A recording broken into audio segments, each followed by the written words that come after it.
Welcome, everybody. This is an exciting day for this region, among many exciting days we seem to have almost on a weekly or monthly basis. My name is Rich Fitzgerald. I'm the county executive. I'm so delighted here to be with such a group of folks. One of the great things about Pittsburgh is how we partner and how we come together. And Pittsburgh right now in this region is a community on the rise. I'm reminded of a story that was told in the 90s about Pittsburgh. And it was about two guys who were commiserating and found out that the world was going to end. And what would they do? And they said, I'm going to move to Pittsburgh because things happen always 5 years later there than everywhere else. That was in the 90s, 20 years ago. That's not the case anymore. I actually think we're 5 years ahead of folks right now. We've leapfrogged, and it's a lot of folks in this room who have helped that happen. I'm so excited that the Brookings Institute and Mr. Katz, Bruce Katz, is going to be here today to make a presentation. And a study that he's done has really given us a blueprint of where Pittsburgh can go. We know we've made a lot of success, but there's some things that we haven't captured to the fullest potential. And I think those are the things all of us can work on. And again, one of the great things about this region is how well we work together. The private sector, the public sector, government, our universities, our foundations, our community groups. It's really been a hallmark of what's led to the Pittsburgh success. And we really have some wonderful people here today on this panel, entrepreneurs like Kelly Collier, obviously Farnham and Pat from two of our great universities, along with all of our other university folks who are here. Jeff Romoff leading the medical center and what they do. And then Mayor Peduto is going to wrap it up. My partner, who we work with on so many things together. So this is an exciting time in Pittsburgh, even before we get Amazon, which I think we're going to do, but that's a whole nother thing.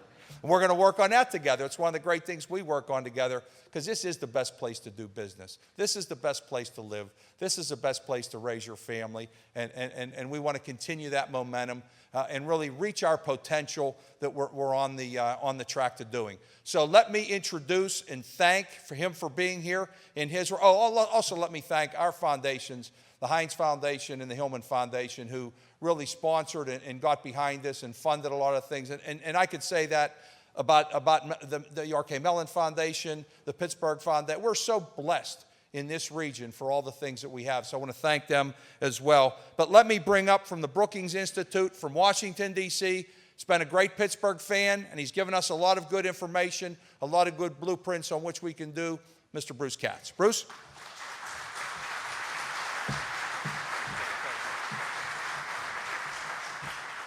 So, first of all, thanks to Rich for that introduction, and thanks for returning from your long-planned Rails to Trails ride.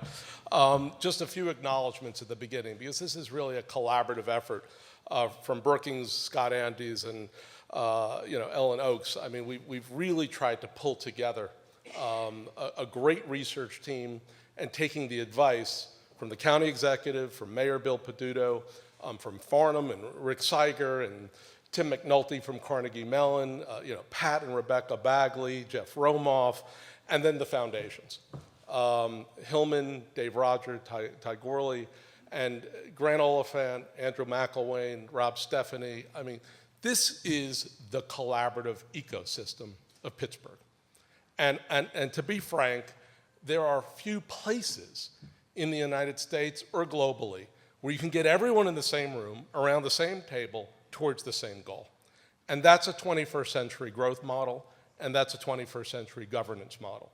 So thank you all for coming today, and frankly, thanks to Grant and Dave for listening to us a few years ago, where we basically said Pittsburgh has a naturally occurring innovation district and one of those powerful innovation ecosystems in the world.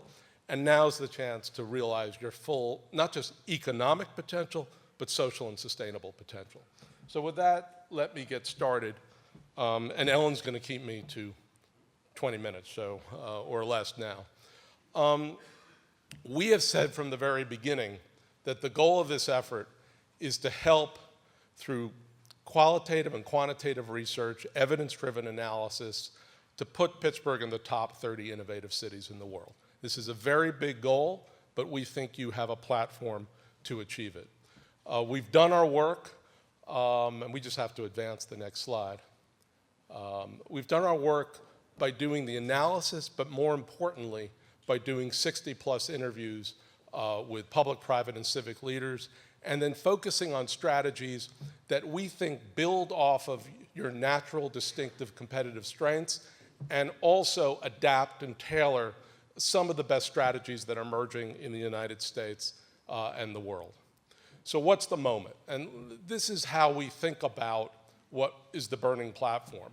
We're living through a period where a group of general purpose technologies, next generation technologies, are fundamentally transforming the world.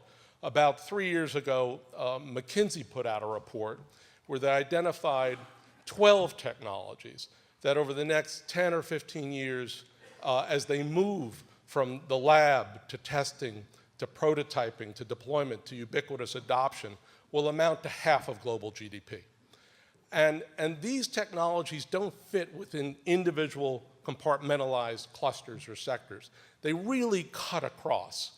They really impact how all the different parts of our economy operate.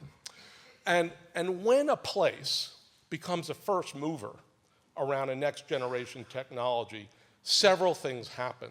You get a whole bunch of high quality jobs in the technology sectors. But what you also get are all the wraparound benefits. When driverless cars come to fruition, just to take one example, it's going to affect the legal industry, the insurance industry, planning, architecture, parking. It's going to affect everything. So the places that are on the ground floor of these technologies are the places that are going to get multiple benefits through multiple sectors and occupations. Pittsburgh was there before, right? You were a first mover.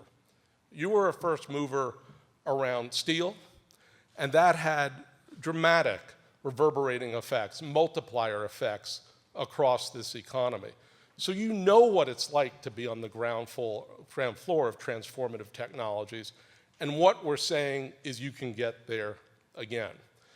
Now, the global media is somewhat obsessed with you.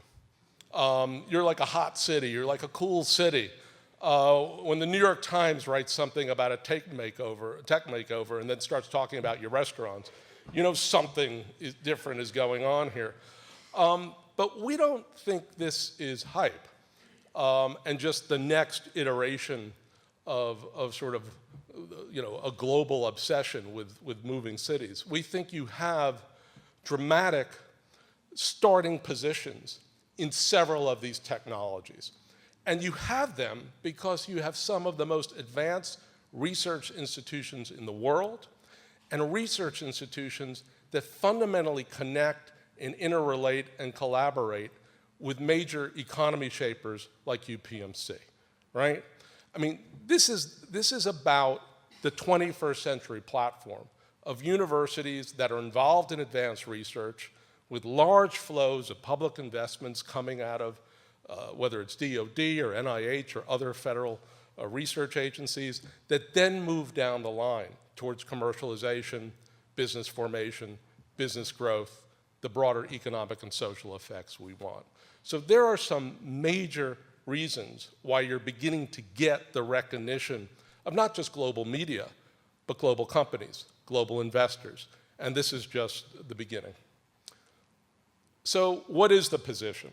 And let's start with the good news first, because the first movers are going to have certain things. You can't fake your way to be a first mover around these technologies. You need advanced research institutions. You need a collaborative ecosystem. You need risk capital. You need talented workers. You need a global orientation.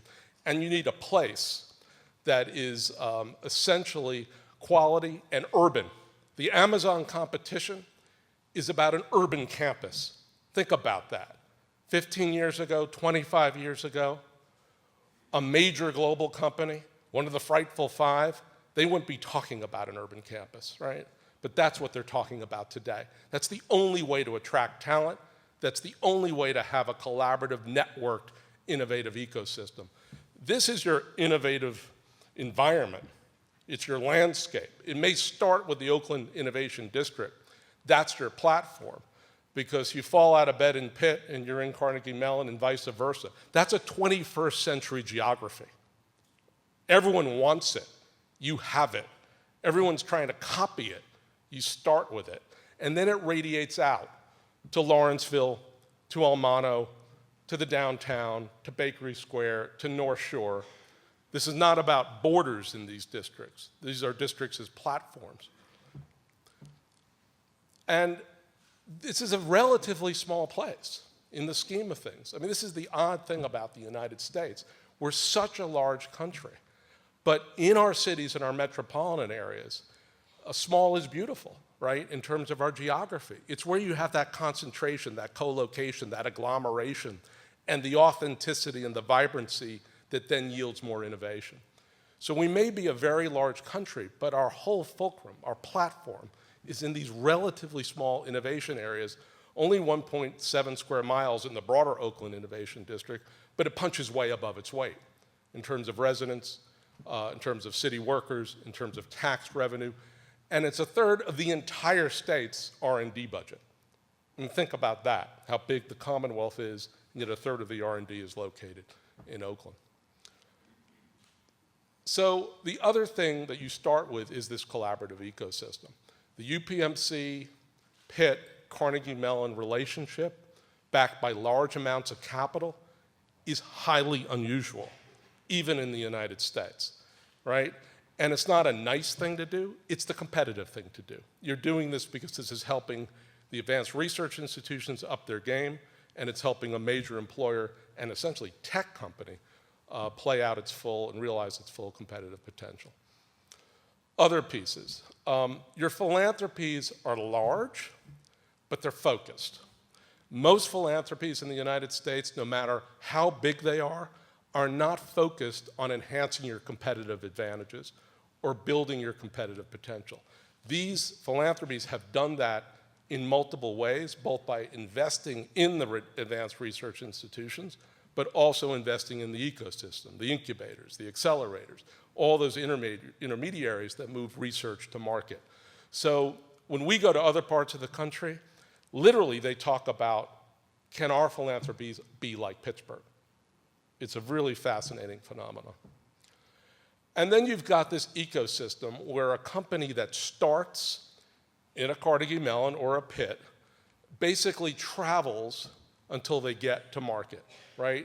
They can go to Alpha Lab or, and Innovation Works, right? They can get some of their initial seed funding from Riverfront Ventures, right?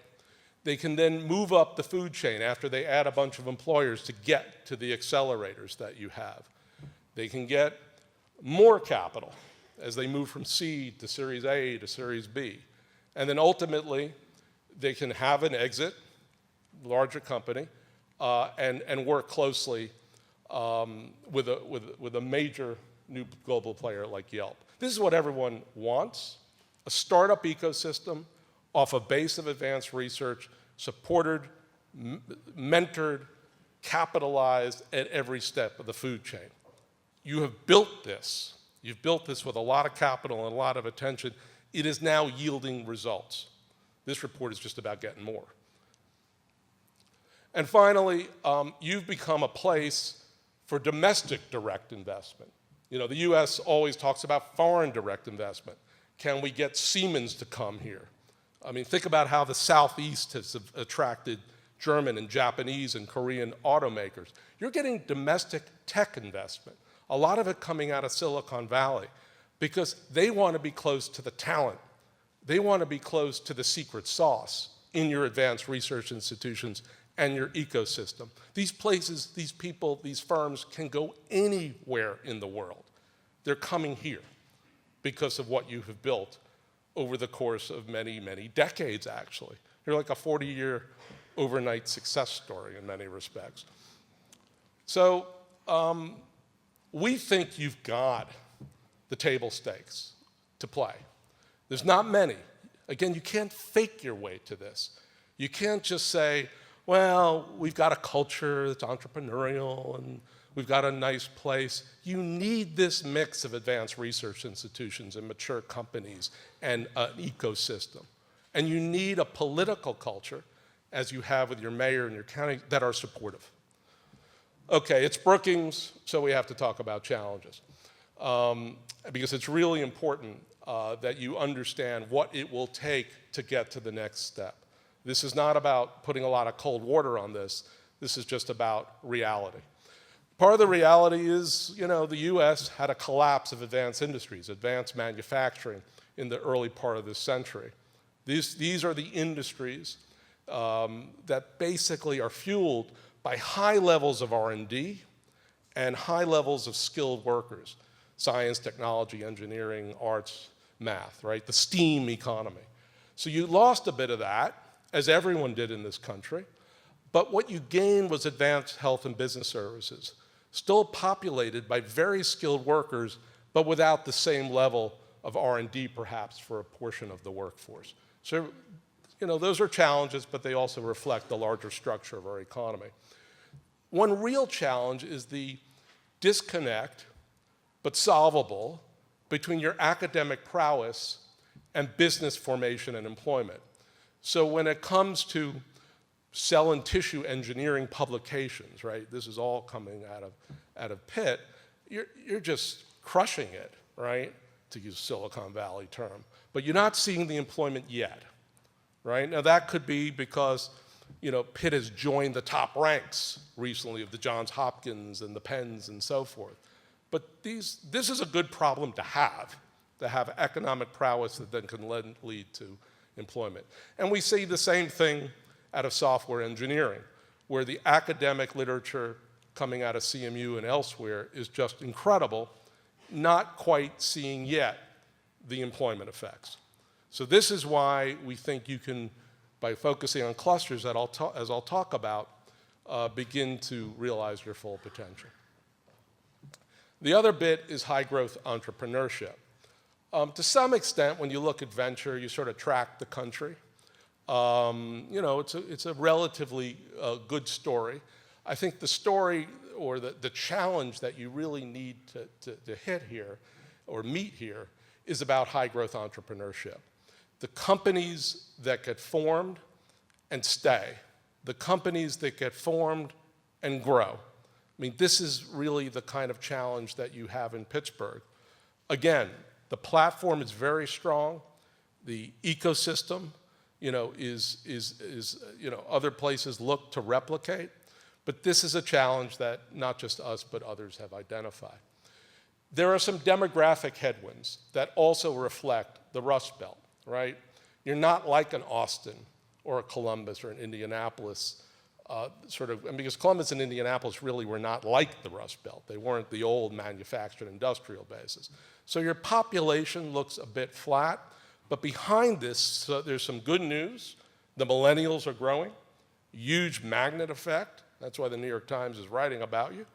But also some challenges in mid-tier workers that gets more to the sort of management issues that you might have as companies begin to grow and evolve and you move from startup to scale up or relationships with companies.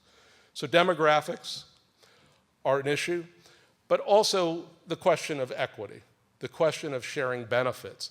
You have some long-term unemployed residents here, and you have disadvantage within the city and the metropolis, and you don't have many of the unemployed residents utilizing in some of the neighborhoods that surround Oakland your workforce services to the extent that they should.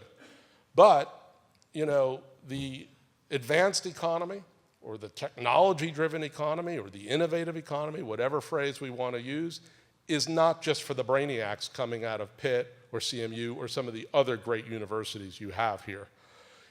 A large portion of these jobs require technical skills, whether it's gained in special high school programs or in vocational ed or in community colleges or special workforce development programs. So a lot of the focus of the Allegheny Conference on workforce really matters here, and it's the way to have a growth in the innovation economy work for others. So where do we think you should head? And I think what we've been trying to figure out is a suite of strategies and a suite of initiatives that really fit you. This is not cookie cutter. You know, if you go to other Brookings releases, this is not what we're basically just saying to everyone. This is really customized to Pittsburgh. Really 4 strategies around building and supporting your innovation clusters, improving the pipeline of the high-growth entrepreneurs, looking at talent, particularly at these mid-skill levels, and then taking this naturally occurring innovation district in Oakland and building it out off the large investments that are already being made by your universities on Forbes and elsewhere, and then selling it to the world. Because this is the way the world now thinks about innovation. They just don't think about countries or states or metropolitan areas or even cities. They think about districts. And they think about this platform of advanced research, mature economy, companies, startup scale-ups, investors, incubators, accelerators. They think about the ecosystem. You have it, now you need to really play it out.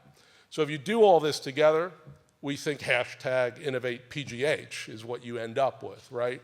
A suite of strategies that have real metrics to them that over the course of relatively short period of time will yield more companies, more jobs, more opportunities, more tax revenue, all the stuff that any city or metropolis needs. So let's just talk through the innovation clusters here, because we think there are 3 plays here. They're all a little bit different from each other. Advanced manufacturing, robotics, life sciences, autonomous systems. In each of these sectors that really, or technology areas that cut across sectors, there are different kinds of plays for you to make. And the key here is not to just let it happen without any intention or purpose, is to basically understand what is the next stage here in robotics, in translational research, in autonomous systems. In some respects, what comes across is there are a lot of mature companies in this region that could be connecting more with your universities and more with the startup culture. You can do this because, again, you've got the sophistication and there are models around the world to basically build from. You know, in the United States, which is always not the best place to look for models, but at least we'll keep it at home, Indianapolis doesn't start with your assets. I mean, they really don't when you think about their universities and you think about some of their other advantages. But what they've done is built a very structured, formal effort over the last 20 years to basically invest in translational research, draw some of the best faculty in from around the country and the world, have a research institute that's focused on problem solving with companies so that they can continue to be a major player in life sciences. Indiana as a state is the 2nd biggest exporter of life science product. Part of that's medical devices, part of that's other aspects. So they've been intentional about this because they didn't really start with Carnegie Mellon and Pitt. They had like Avis, they had to work harder, I suppose. Old model, right? Just shows my age. On high growth entrepreneurs, you know, some of this is already happening with Innovation Works, which is really a superb organization. But we think there can be more structured efforts. Again, the Georgia Research Alliance is a state effort. Well, I don't think that's going to happen in Pennsylvania anytime soon. Your city and county and metro is the new state. It's the new state of Pittsburgh, really, right?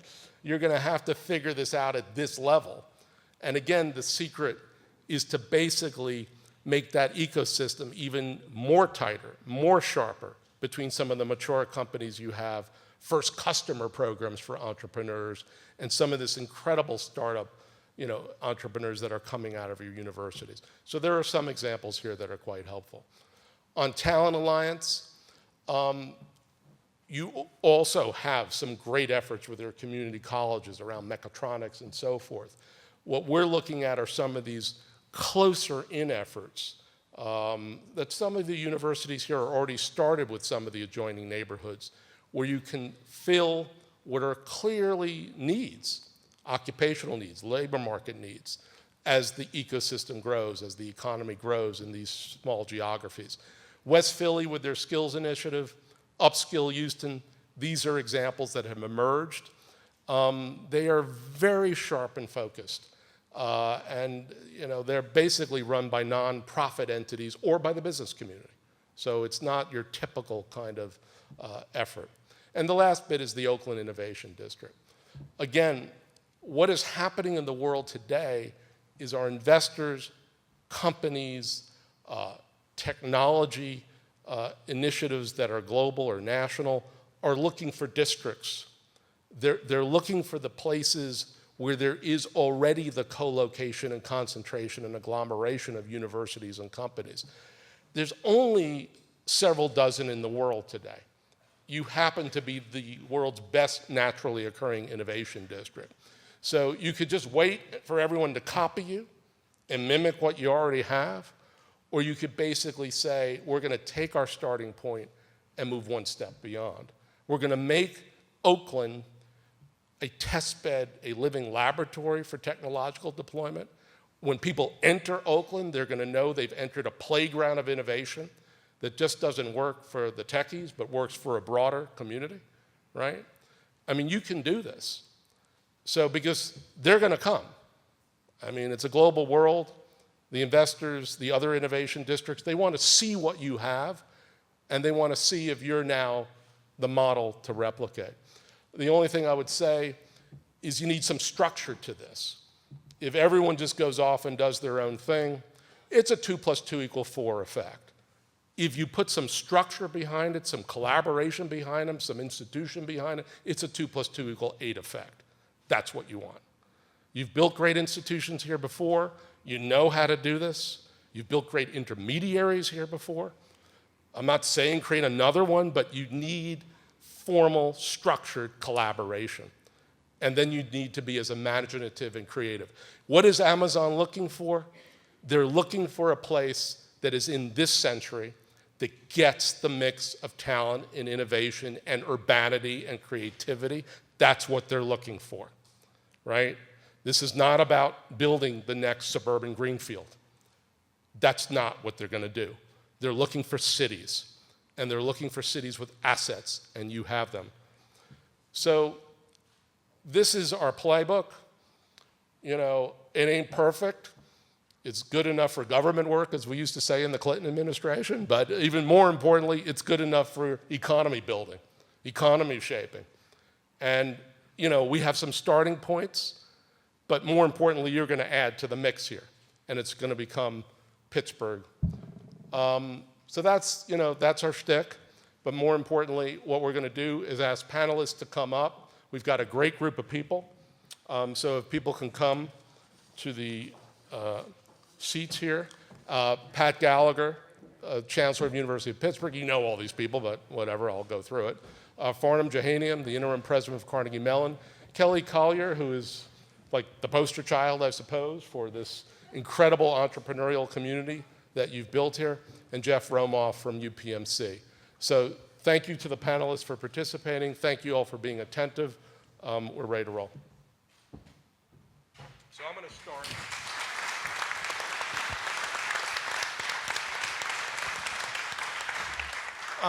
I'm going to start with the university presidents because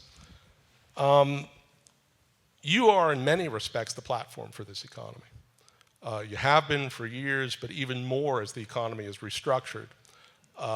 You've become the foundation for business formation, for mature company competitiveness, for constant product and process innovation. So when you look at this report, what do you think is the next step? Because you've already been doing a whole bunch of things. Where do you take it from here so Pittsburgh can realize its full potential? Well, you know, it's interesting. I always think of Pittsburgh as a know-how driven city. It always was. Even the original steel industry and advanced material industry was really a product of technological know-how finding a home here. What's happened, I think, is, you know, we lived through the tail end of that cycle and just saw the production. What's happening now is a new wave of know-how. And so the universities are at the front end of that process. We're a key input. And you're right, a lot of what you talk about as core advantages are things that we have been doing and improving and striving For me, the take-home message in this report is that our obligation doesn't stop there, that the universities can't be an ivory tower of excellence. They have to be embedded and part of the community effort. In the end, this, connecting the inputs to this economic potential is a team sport, and everyone has to be involved. And I think one of the messages for us is that we have to play a direct role. And part of that is sharing very openly and very strategically where the universities are strong and what that potential is. And then working actively, and I think, again, with intent and with a real strategy in a focused way, with the community, with the public sector, with our nonprofits, and with other companies to realize that potential. So it's a much more active, outward-looking posture for the universities, and I kind of feel like we've got all the talented players on the field, but we're missing that leadership to become a team. Well, Bruce, first of all, let me thank you and also your colleagues for this wonderful report. It's very thought-provoking, and also this report is a reminder how fortunate we are, as Rich Fitzgerald said, in Pittsburgh to have such wonderful foundations behind us. Please join me in thanking all the foundations that make this such a great institution. Bruce, as you mentioned, there's no question that Pittsburgh is really well positioned. As someone who's relatively newcomer to this city for the past 3 years, I think you Pittsburghers almost take it for granted what a miracle this city has been, how far it has come, and how far it has actually, how much recognition that it's gotten nationally and globally for the progress that it's made. In fact, our mayor and also Rich often talk about this. Let me give a little bit of a context. If you look at what's happening globally, we are at the center of a societal and economic transformation that's taking place. It's enabled because of advances we're seeing in automation, advances we're seeing in digitization of information, and also advances that we're seeing in unprecedented access to data and analytics. Folks, if you step back and look at this, these are exactly the areas, including robotics, autonomous systems, and so on. These are exactly the areas that Pittsburgh and our universities have invested in. These are the areas that are transforming every sector of our economy, from healthcare, as Jeff would attest to that, to transportation, to energy distribution, to planning future cities, not to mention our business impact. Education is being transformed as a result of access to this technology. And in fact, Pittsburgh, if you look at it, there's tremendous amount of progress that Bruce alluded to. It's not a coincidence that we have 35 robotics companies that have popped up all over the city, especially in Lawrenceville and in Strip District. It's not a coincidence that through some really judicious investment that we have seen such a growth in East Liberty and also in Bakery Square, where Google and Autodesk and all of them are positioned there. So what does this mean for the universities? Very briefly, we are, as you have seen in other cities, we are in the middle of this innovation economy. We do two things in universities, if you really boil it down. We're in the education business, and we're in the research and innovation business. When it comes to education, we train the next generation. We recruit, we retain, we develop the next generation of essentially workforce. And that's the business that we're in, and that's how we're contributing to the economy. And by the way, the kind of people we're training are people in cybersecurity, in robotics, in software engineering, and so on and so on. And these are exactly the areas that we're seeing significant job growth. The second aspect of it has to do with our research and innovation. How do we contribute to this innovation economy? Well, it's through the startups that come out of these universities, that Bruce already mentioned a number of them. It's also creating an entrepreneurial environment where entrepreneurs and innovators want to come to Pittsburgh and be here. And that's at the heart of this innovation district that you alluded to, Bruce. Finally, it's about companies that want to come and work with us and be with us. And Pat would attest to this. One of our biggest challenges in universities is the number of companies who want to co-locate, have their people on our campus, have set up shop near our campuses, or on our campus if we have the space and the resources to accommodate them. So when you look at all of that, it puts us in the middle of this innovation economy, but echoing what Pat said, there is a remarkable alignment of public and private sector, plus our folks in various institutions across this city, where it's allowing us to harness and explore all the assets that we have, which means deeper collaboration between the two universities and, of course, connecting with all the assets we have across this great city. That's great. I want to turn to Jeff Romoff. When we were in the green room, I didn't see any green back there, but that's what it was called. You said that your UPMC is almost like the manifestation of this advanced research, this technological sophistication, this know-how. You're like a disruptive tech company in a disruptive industry. So give us, and which is not normally the way we think about health, the health system. Tell us where you think UPMC is now and where it might go, and how a collaborative ecosystem can help you get there. Thank you, Bruce, and thank you for your excellent report, and thank you to the foundations for supporting this.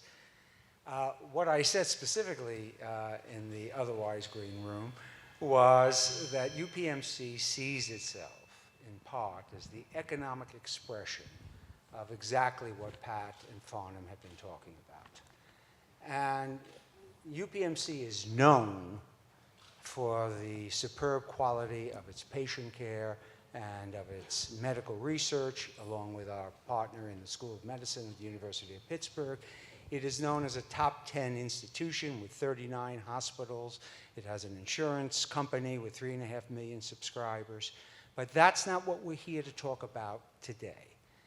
What I am proud of UPMC, particularly in the context of your presentation, is that UPMC is a major economic driver. It views itself at the heart of the innovation economy, and it strives to do that, and has strived to do that from the very beginning. Many in this room, who I look around, understand that I and UPMC have for many years been accused of having all the qualities that are now fashionable. We were accused of being entrepreneurial. We were accused of being concerned about the economy. We were accused of, in a certain sense, making money in order to create jobs and to do the kinds of things we're doing it. UPMC now has 80,000 employees. It is an organization that will spend $17 billion this year. Based on the Commonwealth Fund, we will generate $35 billion to the regional economy on that. But embedded in UPMC, I think, is the future of innovation. This is not your mother's healthcare company, UPMC, and that's the bottom line. And I don't think, actually, in these studies, healthcare is, at least as UPMC is treated quite the way it should be treated and understood. When we talk about creating a company with 60 employees, UPMC hires 3,000 to 5,000 people a year, and it just kind of happens. And so it's a very serious drive. We are also thrilled and privileged to sit atop the U.S. Steel Tower. And you use steel, correctly so, as an economic driver of the former Pittsburgh. And when we sit upon that, when President Obama comes, he talks about the meds and eds, and he says that symbolizes by UPMC being there. But from our perspective at UPMC, there's much more to it. What steel did in creating these jobs is it created an export economy. Only about 1% of what we produced here in this great city stayed in this city. 99% of what steel companies did left the city and was sold outside of the city. And the funds and the resources came back to the city to create the next generation. Where steel didn't rise to the occasion, was in the area of innovation. It did not rechange itself rapidly. Healthcare and UPMC is sitting exactly at that brink. We are driving the economy of Western Pennsylvania, and we are proud to do so. But healthcare is going to be the greatest challenge and the greatest opportunity for economic innovation. When you watch Amazon, which we all covet to come to Pittsburgh, they have radically transformed and become a $100 billion company doing so. They have radically transformed the way we all buy things, the retail industry, and they have cast asunder half the retail industry in so doing. This is about to happen to healthcare. We are, at UPMC, we have a section of us called Digital Enterprises. We are working with our colleagues at CMU and Pitt in Big Data Alliance, but we're also working with Microsoft.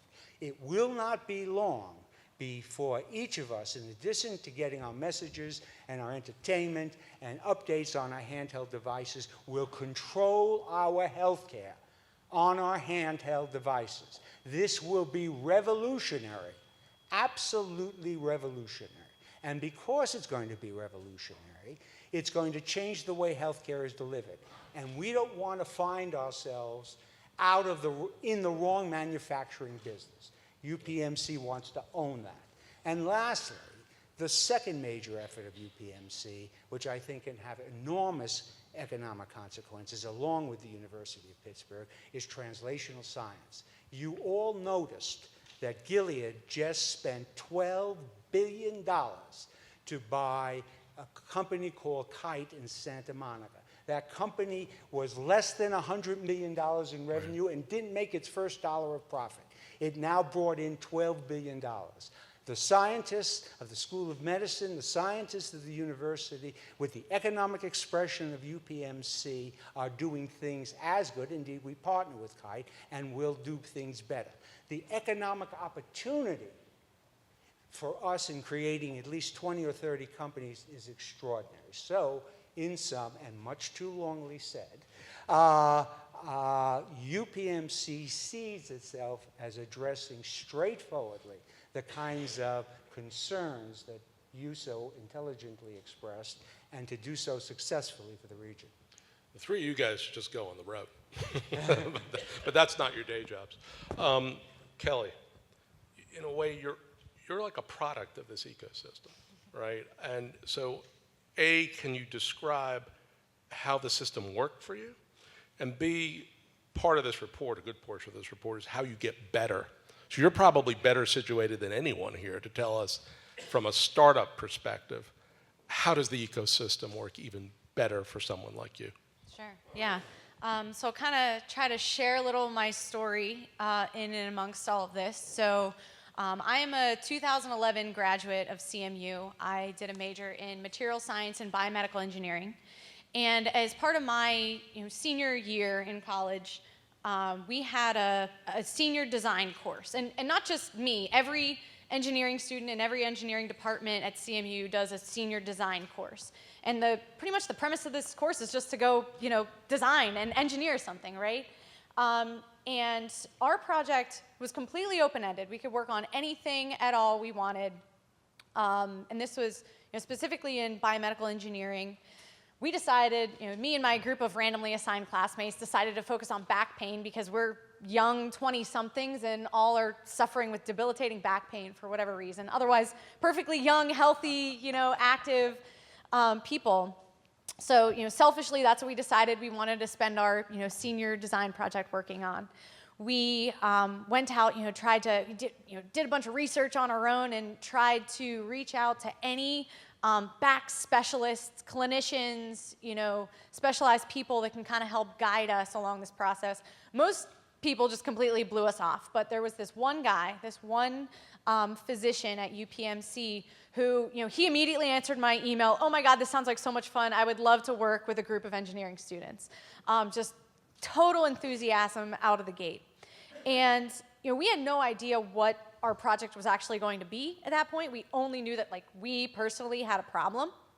And, so we meet with this physician, and it turns out he was kind of sitting on this idea for years, just as a physician seeing patients day in and day out with this same problem that we kind of identified. And all the while, he had this idea that he could never, bring to life. He's a physician, he treats patients. He doesn't, build products, right? So he was the one that kind of seeded this concept that, if we could design something that people could simply wear, a shirt-like garment that people could wear that could help to retrain their posture and their body position as they, sit, stand, sit at their desk all day, cook dinner, whatever sport of choice they're working on, whatever they're doing. If we can fix the biomechanical issues behind, all that stuff day in and day out, we can help to solve their back problems. So we go along and collaborate with him through our senior year, and by the end of the course, we'd actually built a fully functional prototype. Like, it was a real live thing, and it worked. I mean, it had a lot of kinks and had a lot of bugs in it, but it kind of validated the concept of what we were trying to accomplish.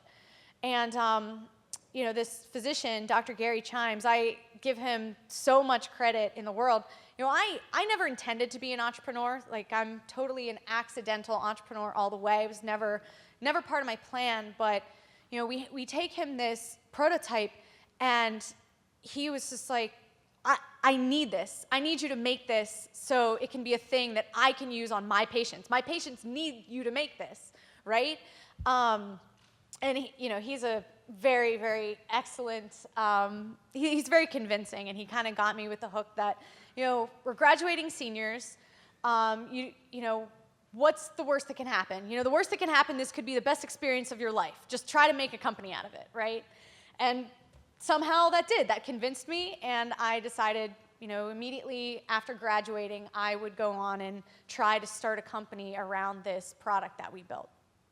There was a lot of consideration that kind of went into that, and I had a lot of, support from my own, personal network, and definitely, certainly advisors at CMU. And I remember I was kind of, wavering back and forth. I, at the time, was committed to a PhD program at Johns Hopkins, so that was where I thought my life was going to take me. And I remember I'm still kind of deciding whether I want to go through with this or go to Johns Hopkins. I remember sitting in my, in the audience at my commencement ceremony, and the, CMU's president at the time, President Cohen, started announcing this new program, this new fund, the Open Field Entrepreneur Fund, that was funded by a bunch of CMU alumni turned entrepreneurs to help invigorate recent alumni becoming entrepreneurs. And I was like, wow, like, this is it, like, this is the sign, right? And it was kind of in that moment that I felt so sure, just so absolutely definitely, I'm doing this thing.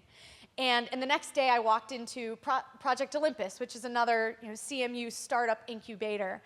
And for me, that moment wasn't that I was dead set on that specific fund was what was gonna I was gonna get that investment. I didn't know any of the details at that time, but it was kind of more of a thing where it was a sign of hope and a sign of opportunity that regardless of this one specific fund, there is so many things that Carnegie Mellon and Pittsburgh in general is doing to help make this a thing. I kind of felt a little more secure in that I knew there would be resources and opportunities to help make this thing a reality. So that's kind of my, I guess, point number one in, Pittsburgh's already doing a great job. As you showed, all the articles with all the hype and all the, stuff that Pittsburgh has going for it. What's your website? Because my back, yeah. I could use the product. So the company is called Activated Orthotics. It was on a slide up there somewhere. But yeah, so that was, number one, getting people to actually start. You have to, I think Pittsburgh has done a great job recently, even since I graduated in 2011, kind of creating this brand and creating this image that Pittsburgh is a good place for startups. And that helps not only, people who are graduating from the universities in Pittsburgh, but other entrepreneurs elsewhere look at places like Alpha Lab and decide, I'm going to move to Pittsburgh to start my startup here because it's a startup town. Can I interrupt? Because Yeah. I want to, because I know what's our end thing. Yep. Oh, how Okay. long? 10 to 12 more minutes. Yeah. But Why don't you finish your point, and then Yeah. I want to ask, Yeah. and just to sort of, I want to Sure. ask a question about who's your competition, both in the United States and globally, so people Yeah. think about that. But Yeah. finish this point, and then I want to go yeah. through that. Just kind of continuing on, I mean, that's really how Activated started. And it was, then another 5 years of kind of stumbling my way through figuring out how startups work. And ultimately, last fall, we were acquired by another local company called Elizer. That's a medical product distribution company. They're up near Wexford. And so that's kind of a perfect, and it's not by accident. They were our first customer and also a advisor of ours as we kind of try to find our way through this industry and through this space. That they not only wanted to acquire Activated for our product line and our product itself, but to bring my team in to start a product development department within this otherwise traditional distribution company. So it's kind of also on the back end, the conclusion of the company was about making another Pittsburgh company even bigger and stronger. So it's kind of a long series of fortuitous events. One thing from your story that, with the county executive and the mayor here, there's so much talk in the United States about the city's suburban, exurban, rural rift. But if you begin to innovate products like you have here in the core of the city, not surprisingly, because that's where the advanced research institutions, the ecosystem is so strong, once you get to the manufacturing side or another element of your development, it could be that the companies that are going to benefit from that are located out either in other parts of Allegheny County or in other counties in the metropolis, something that is not well understood, I think. And that's really important. This is not about an innovation district just for the city. This is a platform for an entire metropolis, an entire region, which frankly your company represents. Competition. The competition is brutal out there. I was just in Israel for 10 days, and before then I was in the Nordics, Helsinki, Stockholm, Copenhagen for about a week. And, they're not standing still. And the difference between some of these other places is they have national governments that are intentionally focused on their innovative economies, and they have certain other advantages, let's say, than a city metropolis the size that Pittsburgh has. So how do you think about it? If you go back to the first slide, Pittsburgh is one of the top 30, let's say even top 50 innovative cities in the world. What's the nature and scale of the competition here? Because in some ways, it's not just between cities, it's almost between some of these national ecosystems. Jeff? UPMC relishes competition. I couldn't guess that. And in the two, what I consider to be most transformative areas of the future of healthcare, which, if we're talking economy, this is a $4 trillion industry. This is a huge industry. Breakthroughs in changing and radically transforming new products in healthcare become, for a region, if we do it here in Pittsburgh, an enormous boom. In the two areas that UPMC is focusing on, where we want to be the first movers, digital enterprise and translational science, we have two different kinds of competitors. None of them are healthcare institutions. The main competitor from a digital enterprise point of view would be, if they could get their act together in healthcare, Amazon, Microsoft, Google, who could take their enormously deep AI talent, which we look to Fanon and we look to Pitt to be able to provide. They would be serious competitors. They will catch up with that one of these days. But healthcare is a very different beast than retailing and banking. And they need people like us who know what we're talking about and who are also technologically fluent. In the area of translational science, I think the Gilead example is a perfect example. What happens is excellent scientists spin off from their universities and they create companies, and then these companies are purchased by pharmaceutical companies or others to market them. So UPMC's competition comes from the large, most competitive, and most resource-rich kind of sectors that one could imagine, and not from what you would think the healthcare sector. One other quick point. UPMC is in a very interesting position in being able to do product development. Because when we come up with what we're calling My UPMC, the healthcare platform for making it so anyone can relate to all their healthcare providers, their insurer, and everyone else on their handheld device, we pilot it. We pilot it in our lot. We're the largest organization in the country. So, and if we're successful, our insurance company in this case earns money from the subscribers it gets. Then, if we own the product, if we own the patent, if we own that, we're then in a position of selling it to the rest of the country and rest of the world. So you win on two things. The same thing with translational science. The UPMC Hillman Cancer Center will do some of these cutting-edge immunotherapies. It will do all the trials on these cutting-edge immunotherapies. When we get it right, it will become an exporter company. It'll attract patients, as we did with transplantation, from across the country, and will be in a position to be attractive to a Gilead and someone else. Competition. Yeah, let me think. So I'm thinking about your report, and this is a report about competing economically in some sense. So I think what we're talking about is this is global. Knowledge moves across borders, and this is a global competition.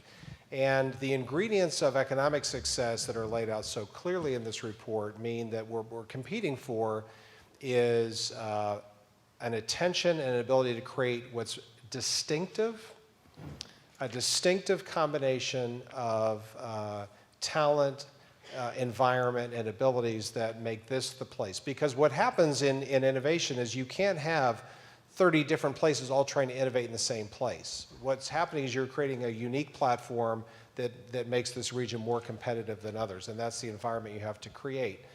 I think our advantages are laid out very clearly here. I think part of that gambit is you play to your strengths. And I think Brookings has identified the right ones, that we're at the forefront in life sciences. It's the largest investment any country in human history has ever made in understanding a field of science. If we are not the epicenter of this new bioeconomy, we did something wrong, right? That's fundamentally true. I think in advanced manufacturing, it's a different set of issues. This is a region that's had a strong legacy history of manufacturing with enormous advantages in energy and talent and innovation, it needs to not live at the bottom end of that value chain, but own the top of it, and I think that's very clear. And then I'll let Farnham, of course, talk about the other. But I think this is a global competition. I would say that our challenge will be the one you alluded to. This is not looking at a competitive environment against stagnant, slow-moving competitors.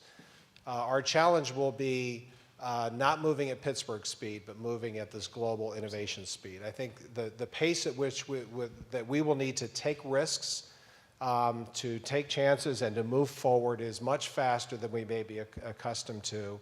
I actually think that'll be a fun challenge, and I'm kind of looking forward to it. I'll be brief. When we talk about competition in the areas that we believe we lead the world, in robotics, in automation, in analytics, and cybersecurity, and so on, the truth is that it's exactly the top-tier institutions that we compete with around whom these innovation economies have been built. It's MIT, Stanford, Berkeley, and Georgia Tech, and so on. And what a surprise. We believe Pittsburgh is competing with Boston, with Bay Area, with Austin, with Atlanta, and that's the category. Everybody else, we got it covered. We're not as worried as people think we should be. The truth is, we are competing with absolutely the top-tier institutions in engineering and computer science and the innovation economies that are essentially created around them. So what does that mean for us as an academic institution? I want to share a couple of data points with you. Over the last 5 to 7 years, we've had about 140 startups that have come out of CMU directly or indirectly. By the way, we're so proud of you. This was such a fabulous story. I have to.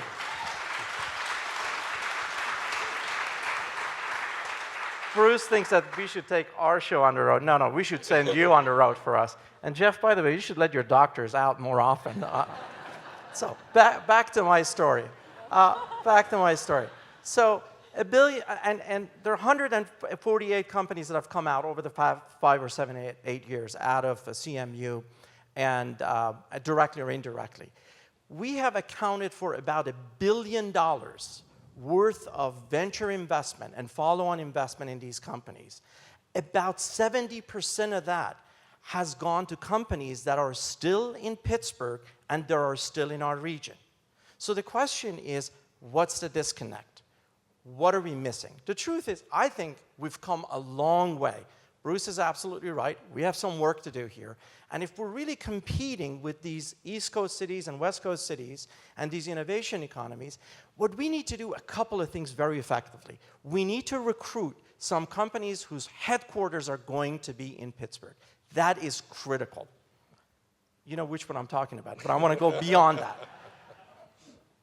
Or have companies whose business units, who have profit and loss responsibility, are based in our region. We have amazing companies that have R&D centers here. Google is a shining example of how we have succeeded in this city, how we have essentially catalyzed a whole innovation, essentially, corridor around Bakery Square and so on. But the truth is we need to have business units or headquarters of companies, and that leads to not only R&D jobs, it leads to marketing jobs, sales jobs, jobs in HR, jobs in customer support, services, and so on, and that has an effect that penetrates the entire city.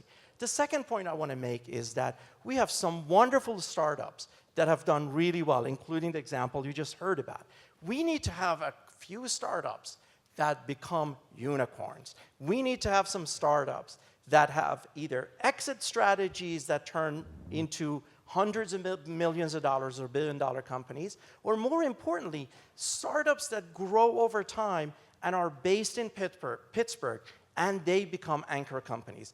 I am reminded of Dell in Austin when I was a grad student. It transformed the city. It's not that there weren't other companies around. It became an anchor high-tech company. And that's actually what Pittsburgh needs. So we have some great prospects. We have Louis Van Ahn, of course, who is doing Duolingo. We have Argo AI, which is funded partially by Ford and has a great opportunity ahead. And of course, we have others such as Soul Power and so on that have either connections to CMU or Pitt. So I think those are two really important ingredients. And the last one that I want to say is that something that Pat and I both work on actively.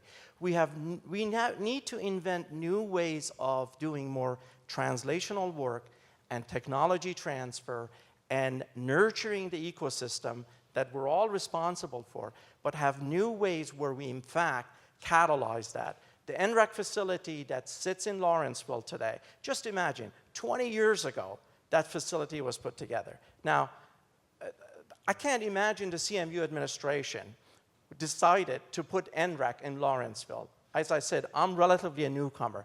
But notice what has happened 20 years later. It has helped catalyze that environment. It has led to now a lot of robotics companies in the area, a lot of development. But equally important, it does the same certain kind of research that we don't necessarily do on campus. It's translational. It has a direct impact in transfer of knowledge from lab to practice. Thank you. So this is the lightning round, because all these people need to go back to work and keep innovating, right? And Kelly, I'm going to start with you. You've got the political leaders here, philanthropic leaders. You've got the banks. You've got entrepreneurs, all of it is here. One thing, because you've actually, more than anyone else on the panel, really do express the entrepreneurial reality of starting a company and then moving it up the food chain. One thing either that could have helped you or could help others like you going forward that this group together could do. Right. I think one important thing is, my experience was very collaborative, but in a lot of ways it was lucky in that we collaborated with a UPMC physician, Pitt associate professor.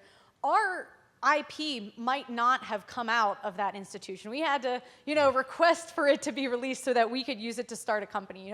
If Pitt would have taken claim, or UPMC would have taken claim to that IP, Activated probably never would have happened, right? And, I've walked into meetings in the U.S. Steel Tower with people at UPMC and in the Highmark building, and we kind of would sit around a table and talk about how much we like each other, but neither of us knew or understood like how we could really effectively work together. And I feel like there are so many organizations, so many groups in Pittsburgh, but there's a lot of just disconnecting about, what can you do for me? What can I do for you? How do we work together? There's a lot of kind of missing formalities and how each of these organizations kind of connects, works together in a way that can be actively productive rather than sometimes they feel like they're competing against each other and they hinder each other. So that's kind of my, I guess, one takeaway. Very well said, really. Pat, what game changer for this group? Well, I want to echo Kelly. I think this idea of connective tissue in the community is really a key part. But I want to sort of do another one. When we look at our opportunity in front of us, there's a tendency to look and copy others, be the next Silicon Valley or be the next Boston. We should be the next Pittsburgh. Our answer will look different, and I think there's some opportunities to do things much better than those other places did. A lot of technology, we know how to be the disruptors. Universities can come up with the new ideas, but if you don't bring the community along to share in that economic growth, you can create real problems. In fact, we can destroy the very thing that makes Pittsburgh so special now, a livable city that we all love and embrace. So I think this is a chance to do it the Pittsburgh way. Bring our communities, our existing workforce along, learn how to enjoy growth and prosperity, but do it in a way that in fact becomes a model. And I think it's great to look at what others have done and sort of get that blueprint and that initial momentum. We should actually be innovating ourselves and coming up with a way to do it. Our answer will be different. The role of our state, the role of our governments, the role of our nonprofits, everything will be different, and that's okay. But I think that's the key challenge. I want to build on that. In fact, if you look at Kelly's example, it's an awesome example of how you start with CMU and you connect with UPMC and Pitt and the physicians over there, and you build a company that has come out of the strength that we have. This is a fabulous example of how when you bring different assets in our community together, it works magically. My one comment is, again, as someone who's relatively new to Pittsburgh, is we need to be coordinated and organized better. I think you have an amazing alignment of public sector, private sector, our civic institutions, obviously foundations, and companies, and the universities, and so on. We're all doing amazingly well. We're all contributing to this economy, without any doubt. What I think is a big game changer for us is we need to have a way where we are much, much more nimble in responding to opportunities that show up. And sometimes it happens organically, and you don't want to kill the entrepreneurial spirit that you just heard on this stage from Kelly. You want to make sure that happens, but at the same time, opportunities come our way, and we need to have ways we're much better organized to go leverage it and build on it. I'm personally very excited about this. Jeff. Picking up on what my colleague said, let me address it from a different angle. I've been doing what I do for 40 years in Pittsburgh, and I've watched a great evolution to the discussion today. But there is a fundamental historical flaw in Pittsburgh, and that is many people outside this room don't understand in their gut what we're talking about. Pittsburgh is a traditional city. The parents and the grandparents of this generation understand hard work, being in the mills, being at their union meeting, doing what they have always did because that's what created their home, that's what created their family. And their ability to adapt to all that we're talking about today is still not there. It's going to take another generation to do that. Fortunately, the leaders up here, particularly of the university and Kelly and the startups, and in particular our county executive and our mayor and our foundation leaders are leading the way. But they, in my estimation, are a couple of horse lengths ahead of the very population that elects them. So either we make good and prove the case, or I think we're going to fall back into the way other cities have failed. That's great. So the mayor's going to close up here. I just, as one final note for myself, I just want to go back and thank Grant Oliphant and Dave Roger from Hines and Hillman because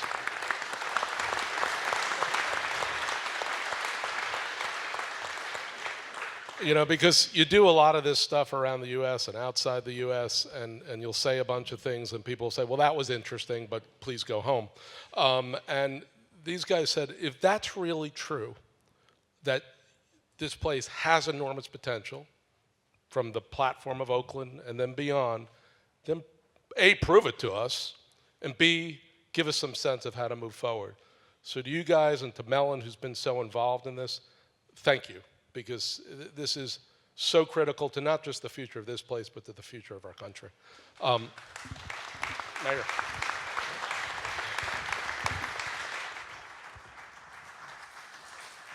Well, Ellen and Bruce, thank you so much for putting this report together. I think, in a sense, it's the starting point of activities that will be going on throughout the next couple of years, not only locally, but also globally. I have to start by thanking our foundation community. It's been the bedrock of this city that was able to get us through the difficult times of the 80s and 90s, and you can just imagine now what that partnership will be like as we move forward in good times. When I heard about the Amazon announcement, I thought about Quint from Jaws, I'll catch that shark. The line that he said was something along the lines of, it's not like going down to the pond and chasing bluegill and Tommy cods. And it isn't. When we talk about an innovation economy, it's not about finding a big parcel of land and offering free parking. It's not what the companies are looking for. They're looking for an urban environment. They're looking for the opportunity to be a part of something that isn't isolated and by itself or part of where a warehouse might be. They're looking for where the vibrancy is and where there's a city that embraces it. Pittsburgh is blessed because we have a team. There is cooperation across the board. There hasn't been in my lifetime a mayor and a county executive or a county commissioner that work together every single day. And I feel blessed that I have Rich Fitzgerald. I couldn't even imagine what the job would be like if you were in competition with somebody on the other side of Ross Street. We have a foundation community that has stood up and is taking care not only of innovation, but making sure that those that have no ladder of opportunity to be a part of it are being connected with it. We have a corporate community that has civic pride and goes beyond the corporate model into a civic model of investing in this city. And we have cross collaboration with our large institutions and the people that work within this city.